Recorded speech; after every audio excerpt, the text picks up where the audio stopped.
അതുപോലെ ഭയങ്കര തിയേറ്റർ ഭയങ്കര ആഗ്രഹമായിരുന്നു, സ്വിമ്മിംഗ് പൂളായിരുന്നു ആഗ്രഹം. പിന്നെ മാറ്റി, എല്ലാവർക്കും യൂസ് ചെയ്യാൻ പറ്റാത്തത് കൊണ്ട് നമ്മൾ തിയേറ്ററിലേക്ക് മാറി. തിയേറ്ററിൽ നമ്മൾ അരുൺചേട്ടനെ കണ്ടപ്പോൾ സൂപ്പറായിട്ട് ചെയ്യാനൊരു പരിചയപ്പെട്ട് കുറേ വർഷങ്ങളായിട്ട് ഞങ്ങൾ അതായത് ഒരു 6-7 മാസമായിട്ട് ഇതിന് പിന്നിലായിരുന്നു. ചോദിച്ച് കാര്യങ്ങൾ മനസ്സിലാക്കി ഭയങ്കര സൂപ്പറായിട്ട് ചെയ്തില്ല. എന്റെ മനസ്സിലെ ആഗ്രഹം ഭയങ്കര സാധിച്ചെന്ന പോലെ. ലൈഫിൽ ഒരു മനസ്സ് ഭയങ്കര ഇതായിരുന്നല്ലോ.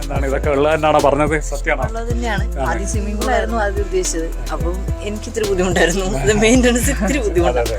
അപ്പൊ ഞാനത് വേണ്ടെന്ന് പറഞ്ഞു. അങ്ങനെ അതെ അതെ, നമ്മളെ കൊണ്ട് തന്നെയൊന്നും സാധിക്കില്ല, അതുകൊണ്ട് അത് വേണ്ടാന്ന് പറഞ്ഞപ്പോൾ പുള്ളി അതങ്ങ് വിട്ടു.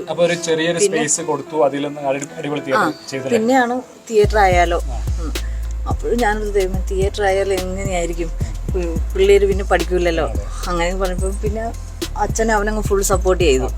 സപ്പോർട്ട് ചെയ്ത് കഴിഞ്ഞപ്പോൾ തിയേറ്റർ വന്നപ്പോൾ മൊത്തത്തിൽ അടിപൊളിയായി.